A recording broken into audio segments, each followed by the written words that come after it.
Welcome to the 24th episode of Neon Galactic, a YouTube podcast produced by Keat TV. I'm your host, James Falk. Thanks for joining us. Before we get started, remember to like and subscribe this video and our channel, especially if you like these kinds of conversations. Today we have our second crack at talking with author and researcher Peter Levenda, whose work in parsing history and teasing out hidden or occulted themes has shaped my approach to the UAP and NHI phenomenon and opened up my thinking in relation to all things strange.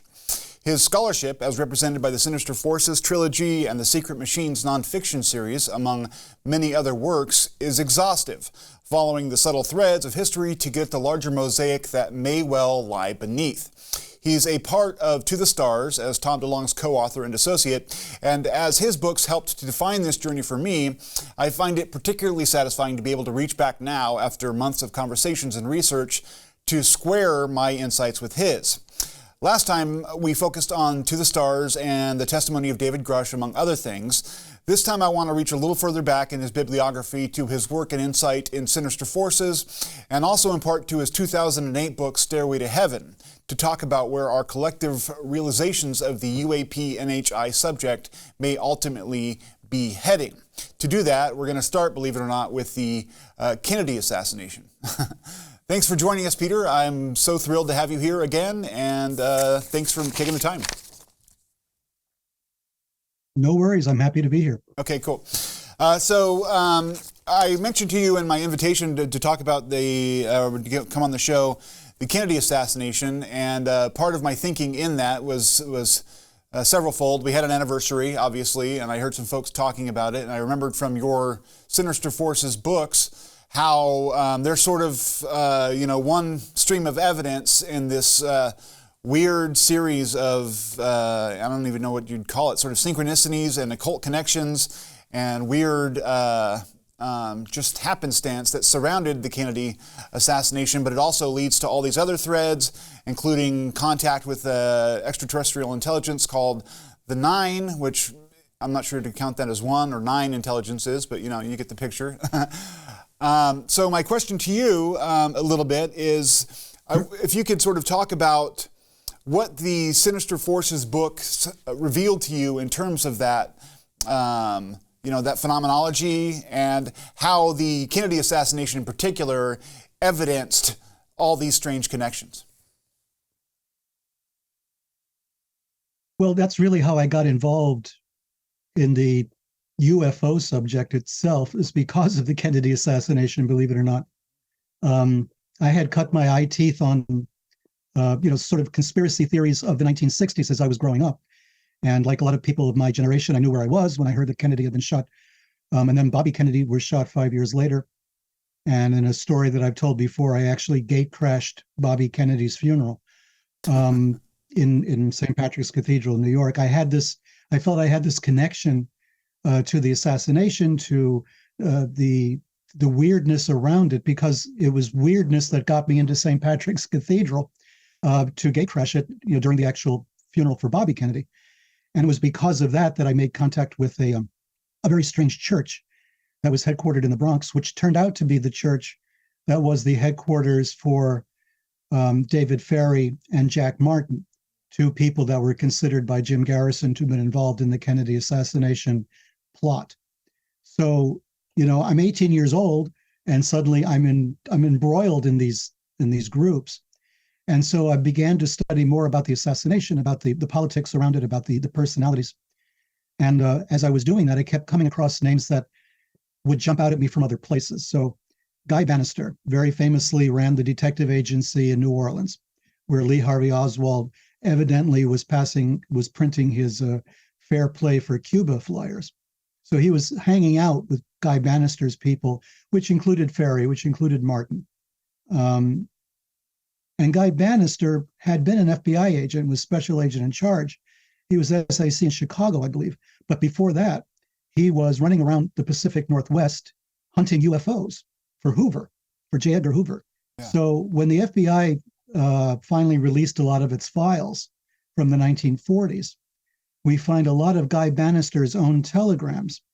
They were called airtels in those days, of airtels that he was sending back to J. Edgar Hoover, marked SM-X, was the origin of the X-Files. So these were files that Hoover was keeping on UFO things, UFO personalities. He was interviewing people and sending the information back to Hoover directly.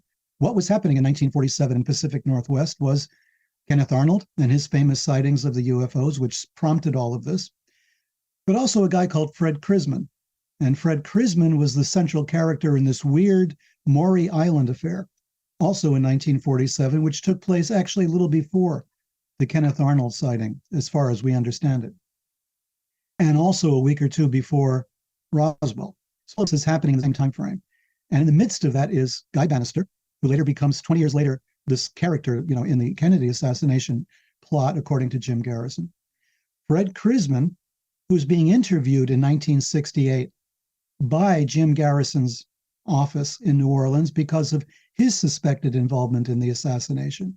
But Krisman was involved in Maury Island with the very first UFO-connected death, which was of two Army Air Force officers who had gone to Maury Island. This is off the, it's in Washington State, Puget Sound. And they had what they believed was debris from a UFO that was hurt in some way, was crashing. And they had pieces of what they considered to be UFO. Didn't a dog die there as well? Like the dog get hurt or something? The dog died. Harold Dahl's dog died. Yeah. And his kid got injured. So this was, damage from this event. Harold Dahl was this guy who was, running his boat up and down Puget Sound. He goes to Fred Krisman and says, look what happened. One thing led to another.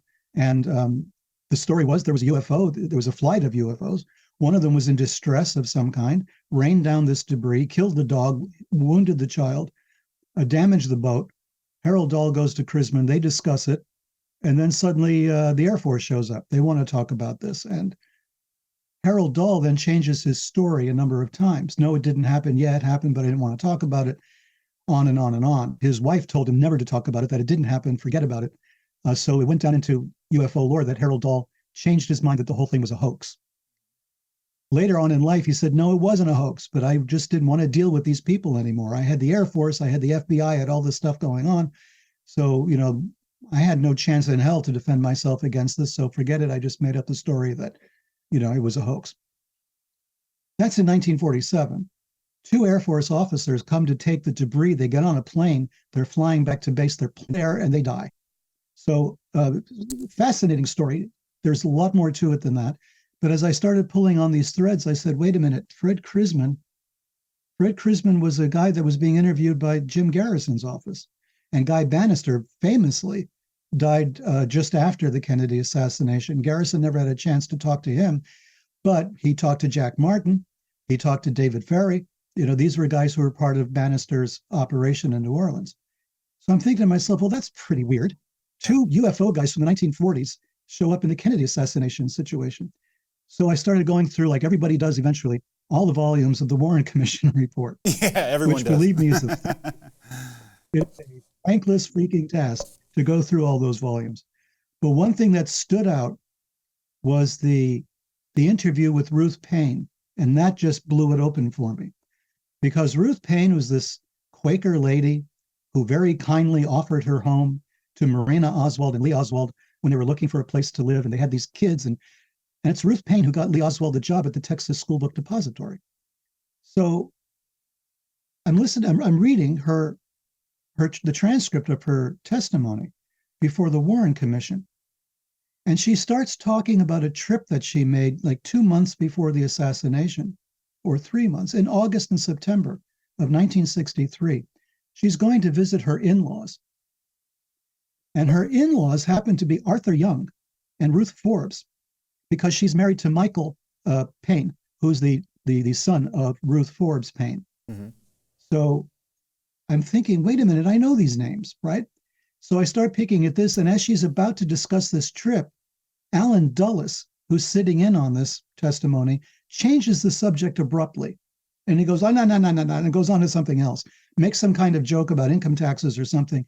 That entire story never happens, never gets told. And I think, why was that? That was so obvious. She's about to say something, maybe of crucial importance, and Dulles just basically interrupts her with some stupid remark and derails the whole thing. So you start pulling at threads. Ruth Payne. Then there's Arthur Young as her father-in-law, basically. So who's Arthur Young? Well, that's a whole other can of fish, right? Arthur Young was the inventor of the Bell helicopter. Yeah, exactly.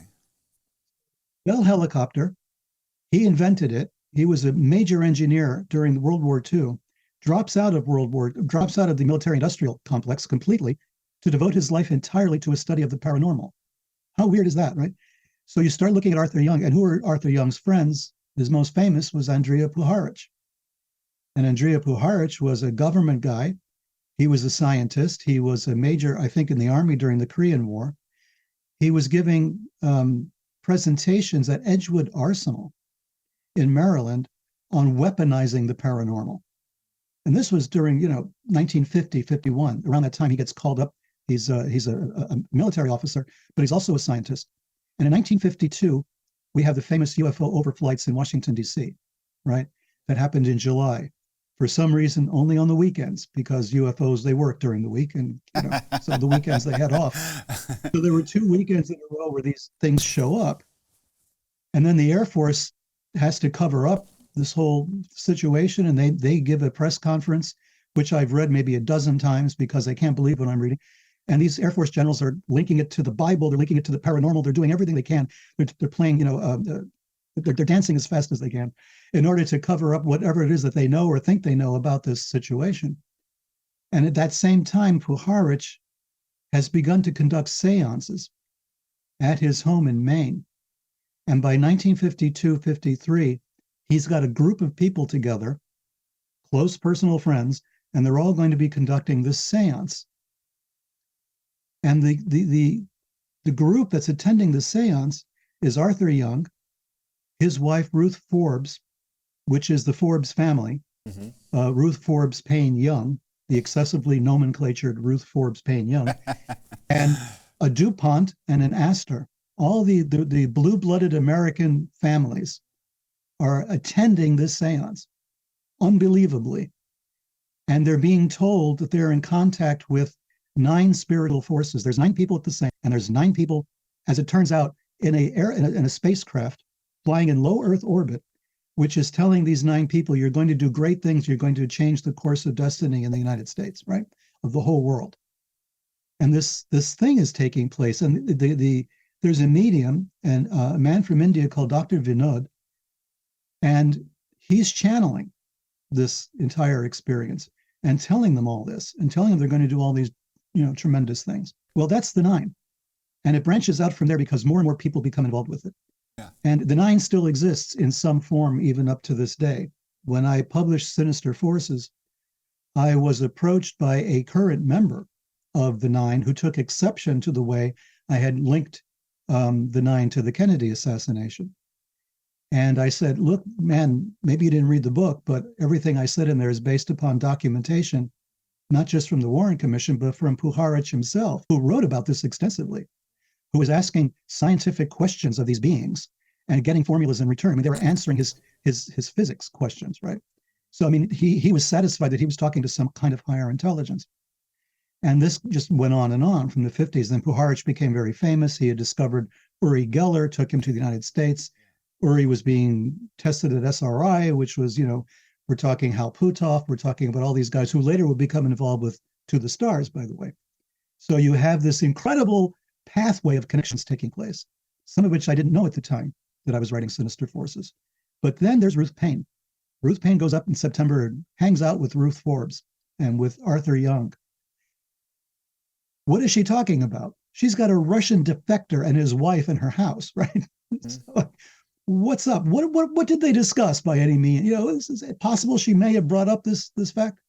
We'll never know, because she never talked about it. Yeah. What we did find out later was that Ruth Forbes is writing Ruth Payne letters saying, be careful, don't talk about this, just, stay away from the press, don't do anything, drop it, try to distance yourself as much as possible from this. So they were obviously very aware. How could they not be, in the Arthur Young, Ruth Forbes circle, that this was all going on? But there's another twist to this whole story. And that is that her mother-in-law, Ruth Forbes, was the best friend of a woman called Mary Bancroft. And Mary Bancroft was a longtime mistress of Alan Dulles.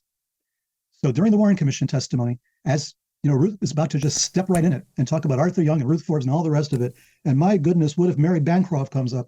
Dulles just derails the entire thing. Now, whether he did that to disguise his relationship to Mary Bancroft, or there was a deeper reason, which is my tendency to believe, that he really didn't want Ruth Payne to talk about Arthur Young and that involvement, because that just opened up a whole can of fish. Ruth Payne goes back to Texas. She gets Lee the job at the Texas School Book Depository, and the rest is history. She basically buries Oswald by saying Oswald did this, he said this, he had his rifle here in the garage, and all these other things, right? Yeah. A card-carrying member of the ACLU, right? And all of this kind of falls apart around Oswald. So there's more to the story. It gets deeper and weirder and darker. But the UFO connection, the idea that the 9 was all over Lee Oswald, one way or the other. Well, so, I mean, that's part of what my question is ultimately. If it wasn't from the 9 itself, it was the weird churches. Yeah. Yeah. Oh, sorry. You glitched out there for a second. But, I mean, part of what, it's like, you mentioned how Alan Dulles during the meeting, he kind of interjects, and you don't know if it's because of some mundane reason like his mistress or if it's because of something deeper. This whole thing reeks of that. Like, every time you lift a rock, whether it's, I mean, this part of the UFO phenomenon or some later part, it's like, it's a weird confusion between possibly some occulted dark forces or some intelligence community shenanigans. So, I mean, as we all are, I'm obviously trying to get to the truth of this as much as I can. What do you believe is at play with all of that? I mean, I know that it's just conjecture and probably your opinion, but it's an informed opinion. Do you think that somehow, like, I mean, one of the things you talk about is like the idea that, people have contacted in the intelligence community occult forces that may have had unleashed some sort of like unforeseen circumstances that led to various and sundry problems that we've had since. Do you believe that? Where do you fall in terms of what you think is going on with the connections? I think I probably can't do any better than quote from Jacques Vallée in his diaries. I use the quote in Sinister Forces. I think it's very profound. He wrote this when he had heard about the assassination, when it had just happened. And he writes, "I discover with surprise to what extent I had judged and admired my new country through Kennedy's actions. This brutal death reminds me of the existence of a volcano of violent realities underneath the orderly unfolding of our best plans. The real beyond is not that which follows death, but that which stretches underneath life itself. In this sense, the saucers are a potential source of cultural and strategic upheaval, just like yesterday's killing in Dallas. Just as in Dallas, we are dreadfully unprepared." He wrote that on 23rd November, 63. He linked himself, the saucers and the assassination. Yeah. It was all in the same basket. Yeah. And in Sinister Forces, I expand on this idea, consider that there exists another, I don't like to say another reality because we could use that term, but it's kind of thrown around a lot. I make a point of talking about the other coincidences that surround the Kennedy assassination to make my point. Yeah. And it begins with the Belgian mystic and Nobel Prize winner, Maurice Maeterlinck, who wrote a play about an assassination of a political leader that takes place. We don't know how many shots are fired. There's controversy. The shots are fired from a grassy knoll in front of the figure who's being killed. The man who's arrested for the killing is named Alec, which was Oswald's alias that he bought the Mannlicher Carcano under, A.J. Hidell. It was also his nickname while he was living in Russia as a defector. They called him Alec. I mean, the whole thing was demonstrated in this weird play that was written before Kennedy was even born.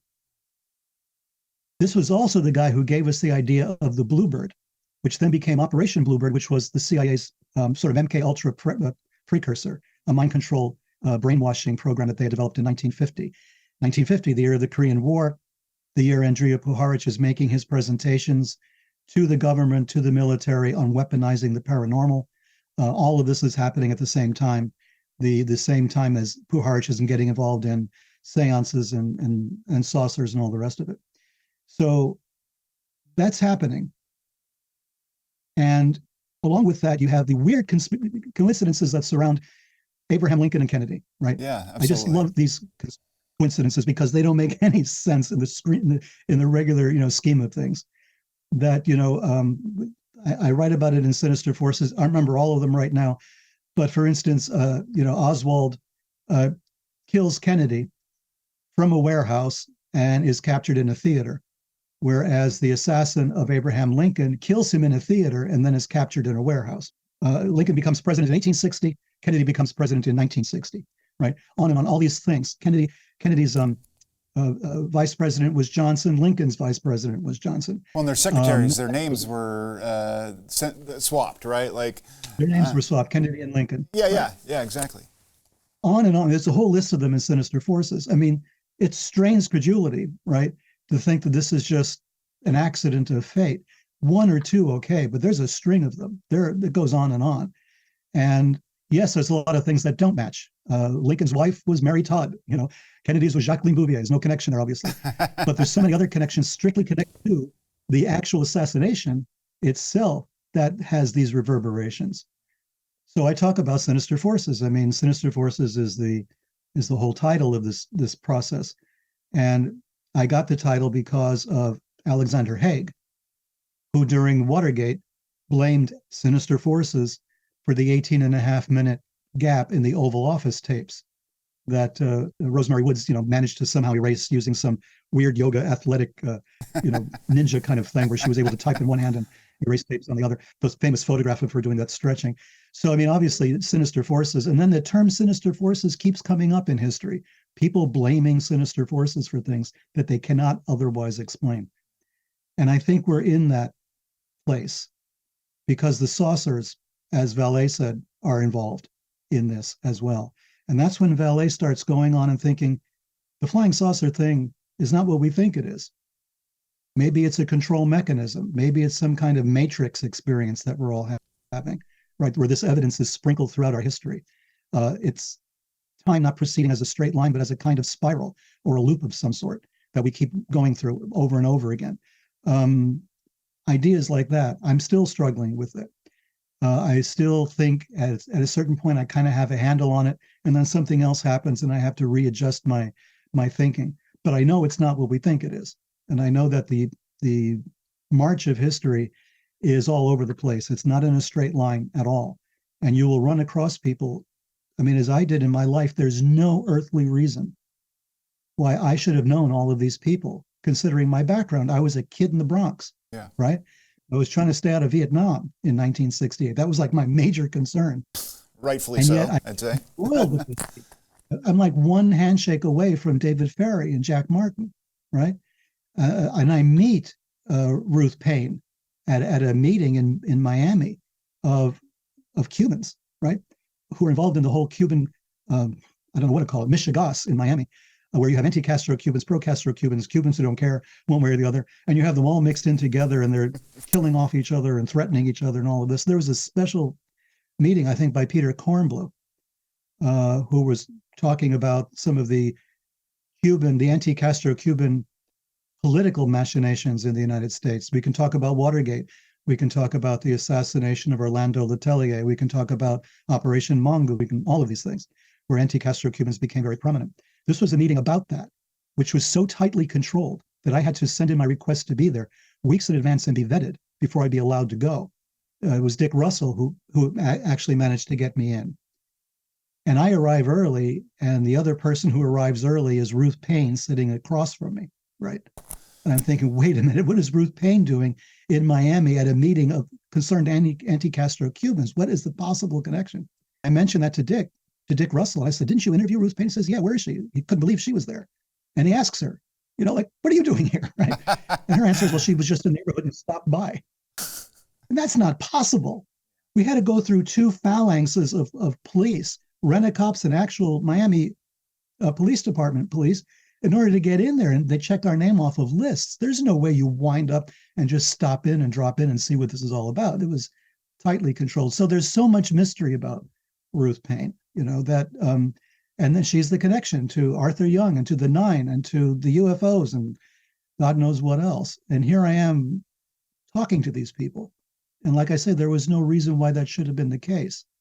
I had no connections, no family connections, no other connections at all to any of this. But I sort of gumped my way through, all of these connections and things and trying to put it all together the best that I could, which is why people then accuse me of being some sort of deep state operative, some disinformation agent. I mean, I wish I had that clarity that I knew that I was a disinformation agent, because then I would probably know what the information was. If I was spreading disinformation, I would have to know what the real truth was. And I'm still struggling with it.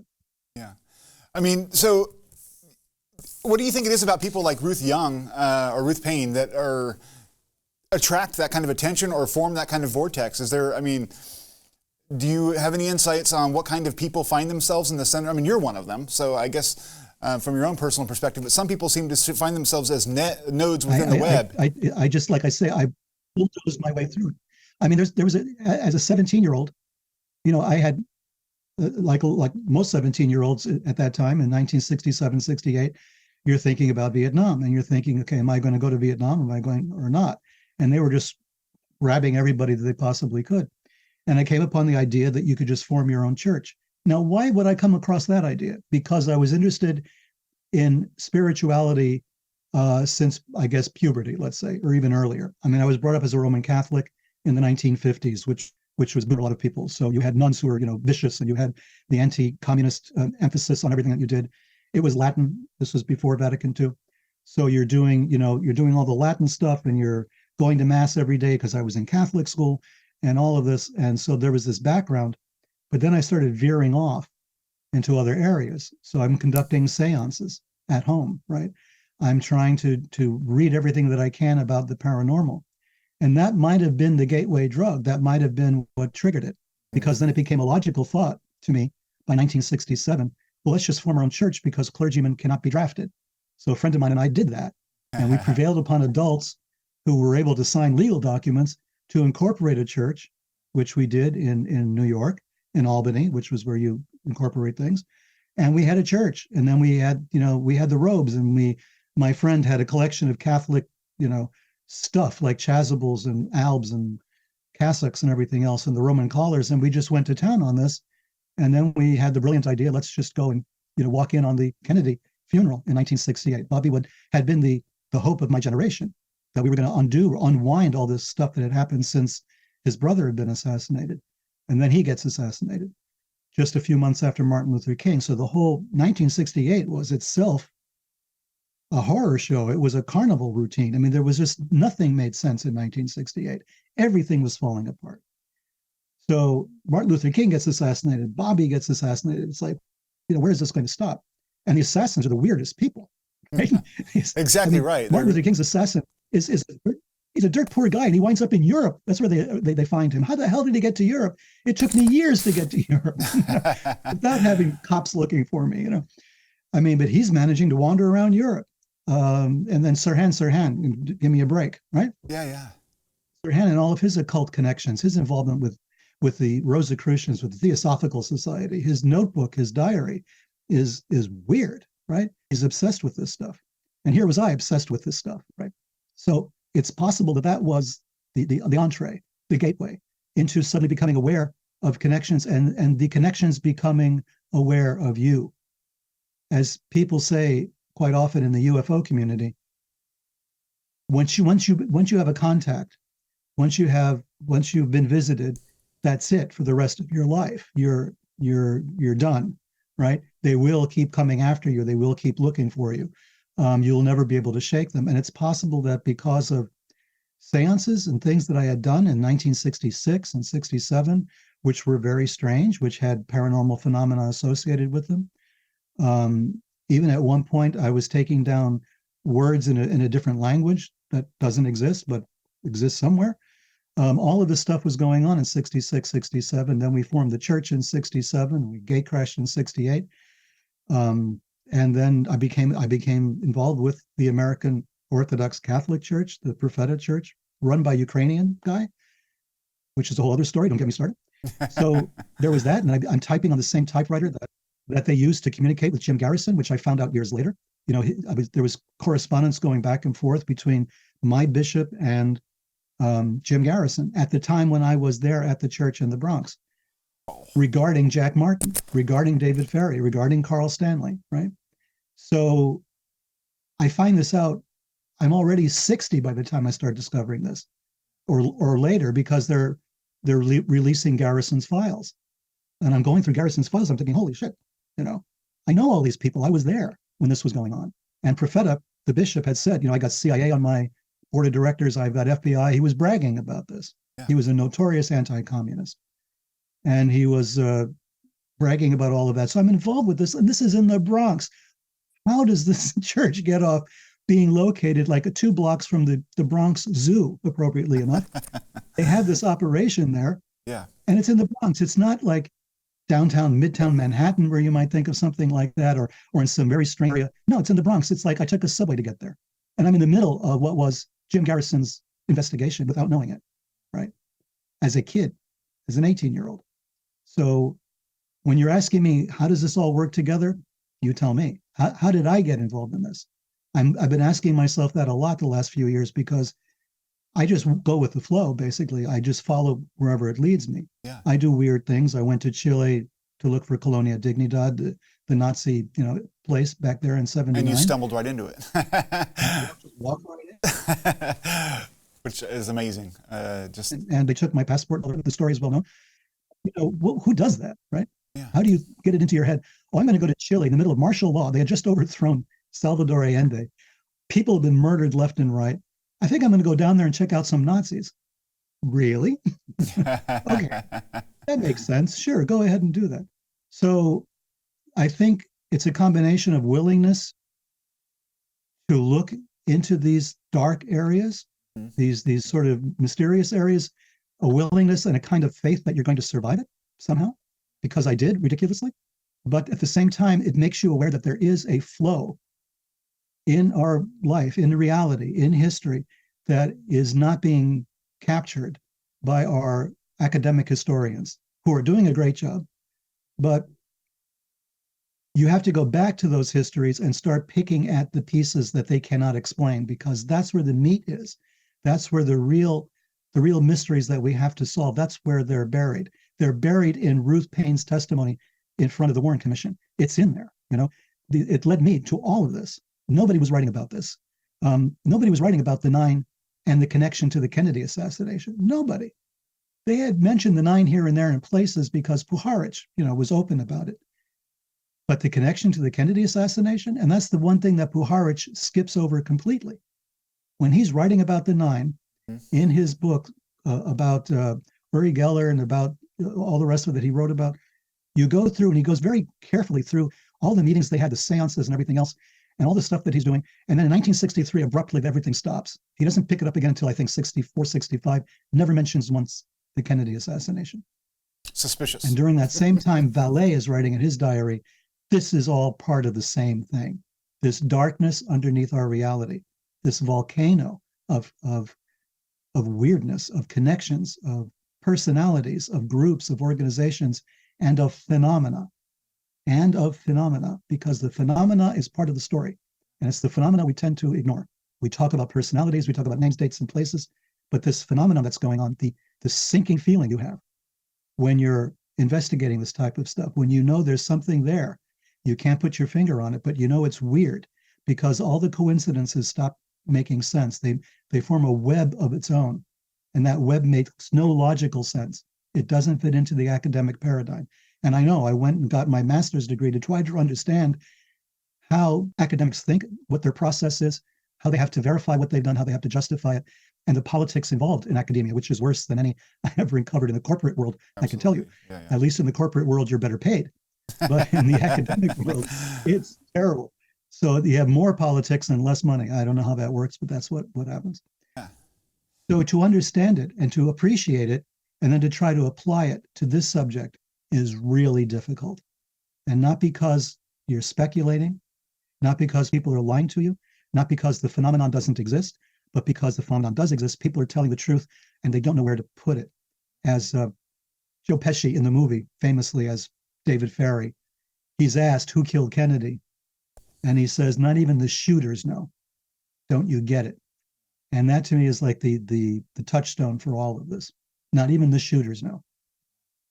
One of the things that your series is called Sinister Forces, and you've gone on to do the To the Stars project with Tom Delonge, Gods, Man, and ultimately War, hopefully. My question to you is there an opposed force? I mean, is it a polar thing where there is a force that's trying to do good for the world or the universe or whatever, and is there a force that's opposed to that? Or is it just we're kind of caught in the struggle between these two titanic elements, and good or bad doesn't really enter into it?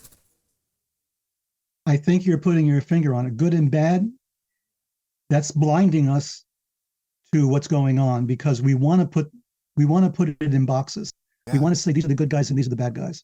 Reminds me of a statement in one of my favorite television series, Blacklist, where we have the James Spader character, Raymond Reddington, saying, "You all think there's sides. There are no sides. There's only players." And to me, that's kind of profound. Everybody's out there thinking they're fighting for one side or another, but they're not. Again, we go back to JFK, the film, and Joe Pesci saying, "Don't you understand? They change sides all the time. It's like musical chairs. Nobody knows what side you're on from one day to the next. They keep switching sides." Again, a very profound statement on the people level. But on the deeper level, I don't see them as two titanic sides necessarily. I think we have to look deeper than that. We have to look at titanic forces is probably a good way of looking at it. Vallée said a control mechanism, and that all these sides that we think we see are just elements of this control mechanism. We're being played like a chess game. And I use chess as a metaphor in the Sekret Machines books as well. That, reality is this grid, this 8x8 chessboard, right? And we have black squares and white squares, which are the good and evil, or the plus and minus, or yin and yang, whatever you want to call it, whatever binary system. And then you have the pieces that move on the board. And each piece has its own personality, can do what it wants to do. The game is pretty much determined in the first few moves, if you have very good players. The first handful of moves, we can pretty much figure out where the game is headed. But the part that we cannot accommodate is who's moving the pieces.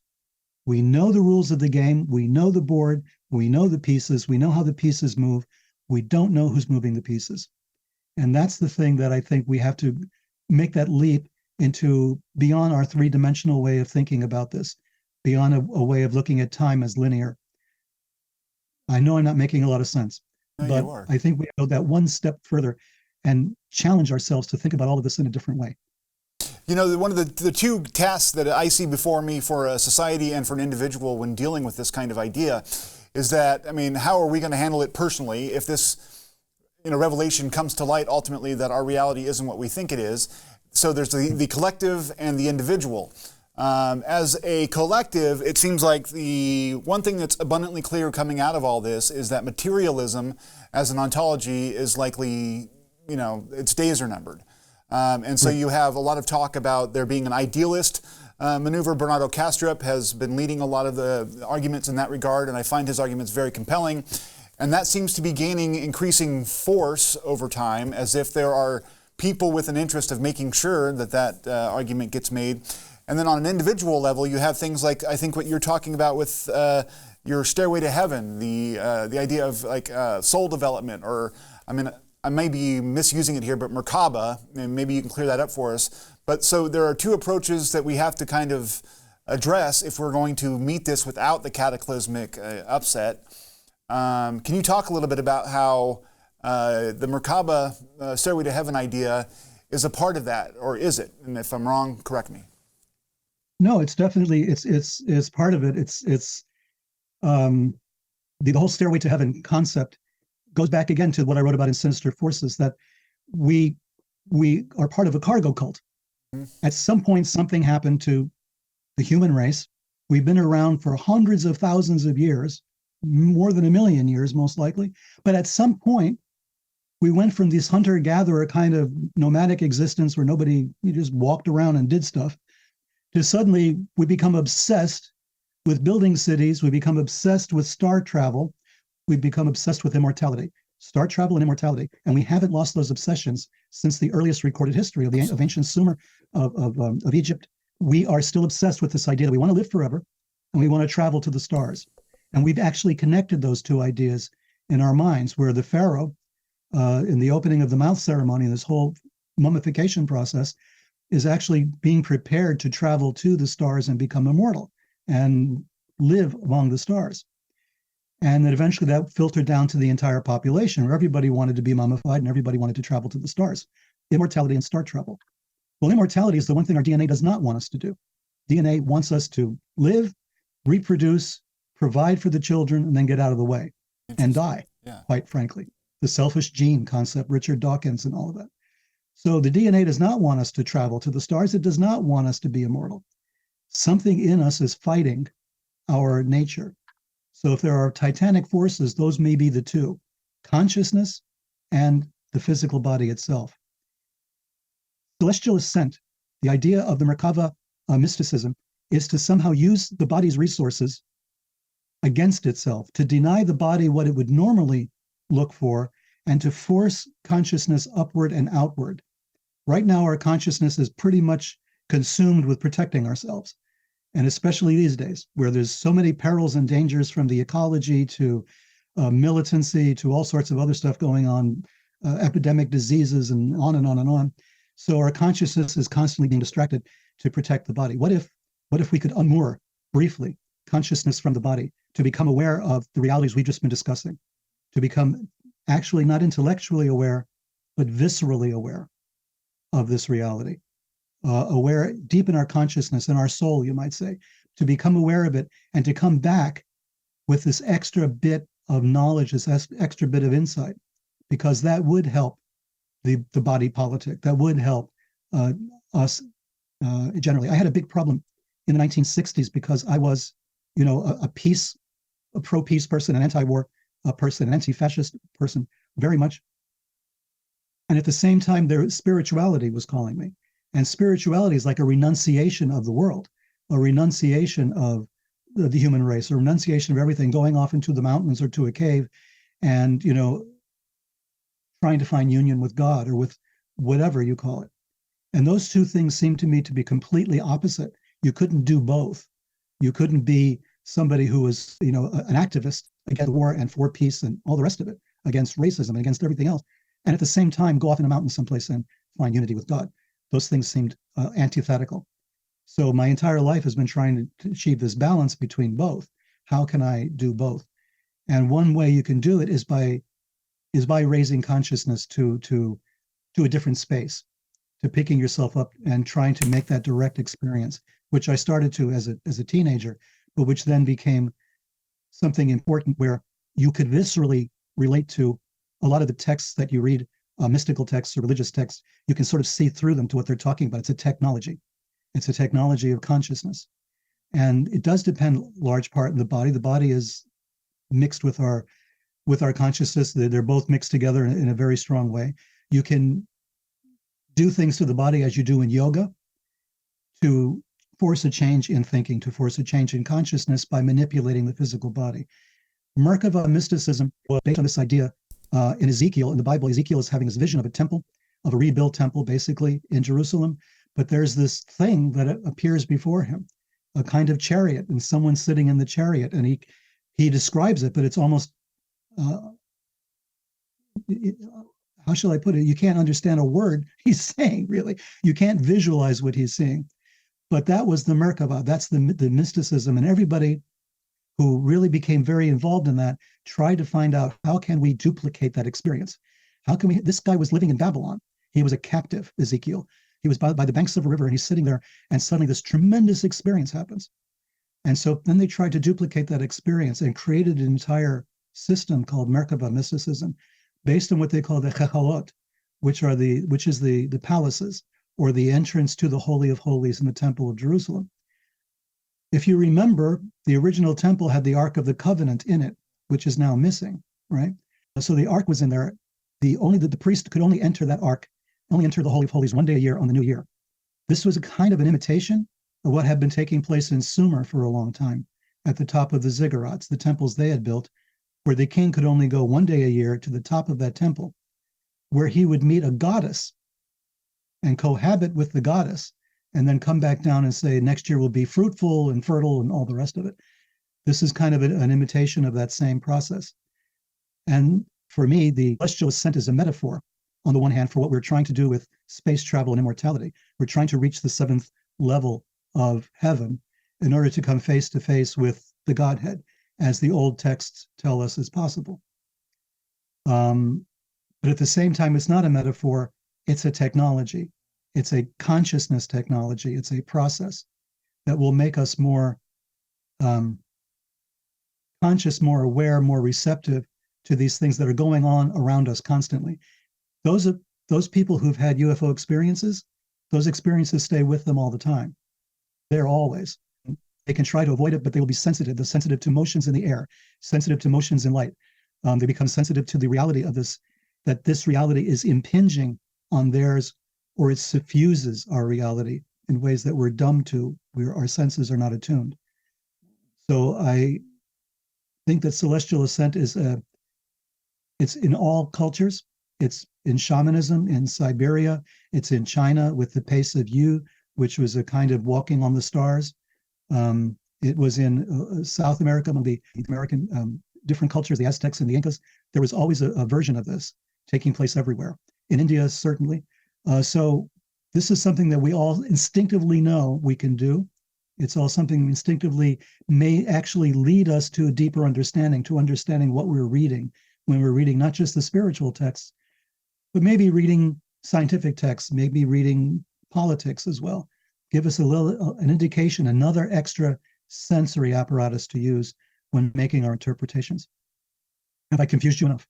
No, I think that that's absolutely fascinating. It's interesting, though, that the idea of using the consciousness technology, or sort of advancing in the practice of consciousness to sort of rise up out of the material world, and then it brings me back to what you had said about there being some sort of maybe a conflict between what our DNA wants or requires, the physical universe, versus what our consciousness wants and is trying to strive towards as part of its evolution. In my own seeking, I read a lot of Bernardo Kastrup and other folks who were talking about reality possibly as being mental, as being the mind of God.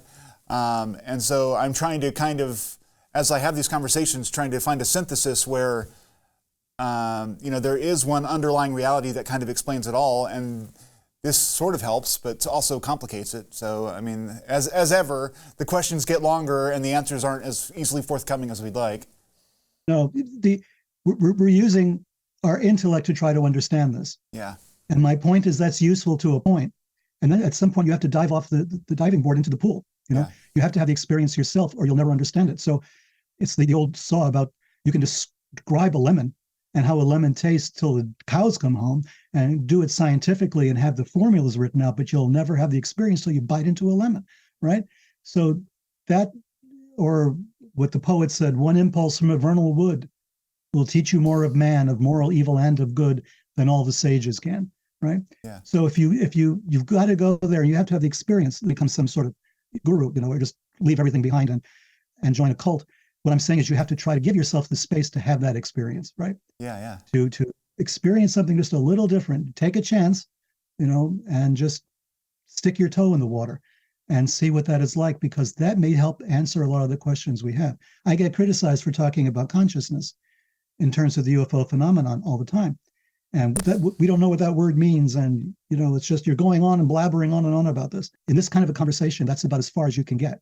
Then you have to actually go and understand it. You can try to intellectualize about it.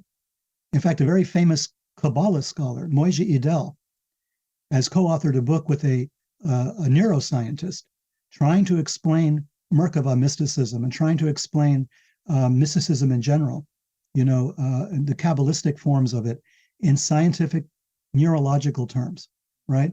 And in psychological terms. They're making that effort because it's possible to do this. We just haven't been to understanding it. And my feeling is the UFO phenomenon now is like an initiatory experience. Absolutely. They're there. Yes. They control this narrative. They show up when they want to. They disappear when they don't want to. It's challenging us to think about ourselves and our role on this planet and our role in the universe in a different way.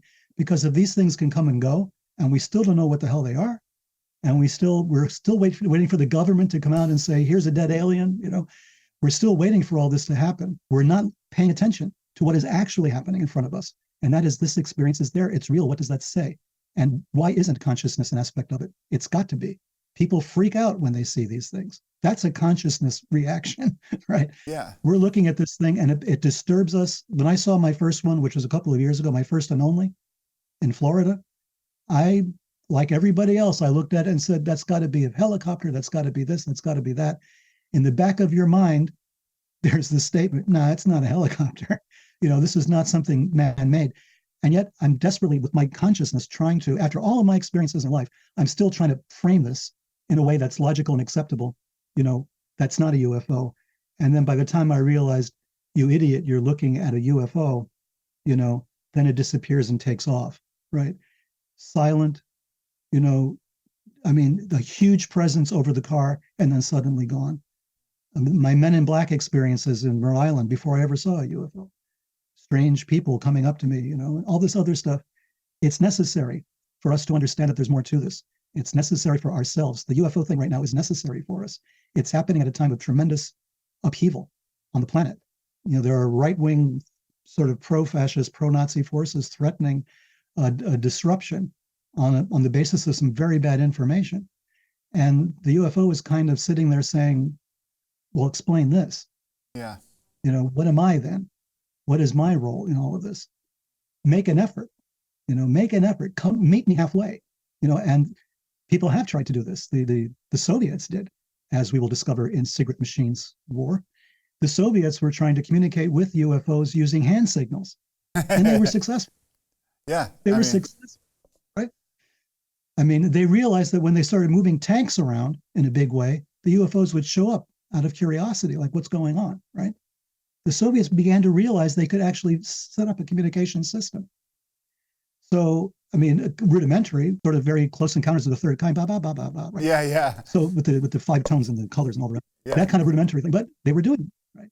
Yeah. So my feeling is we are at the verge of this. If we're waiting for government, the problem is, as I see on social media, which is a really disturbing place to spend any amount of time. Absolutely. They don't trust government, and at the same time, they want government to disclose. But if government does disclose, we don't trust you. You're in the government. So we're in this catch-22 situation right now. Like everything the government else. could just go and show you a dead alien, and nobody would trust it, like everything else. So this is where we're at.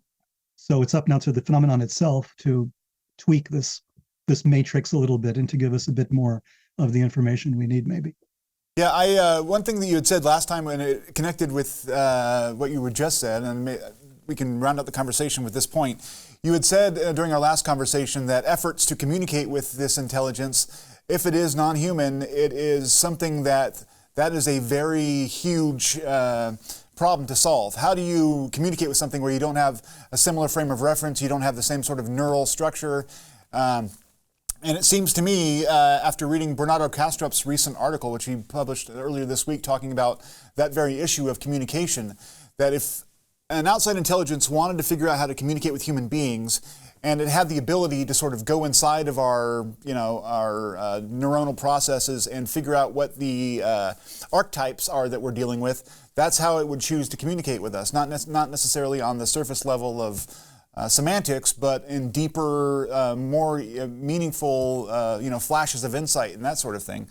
Absolutely, it can't be linguistic. Yeah. There's just no way to do that.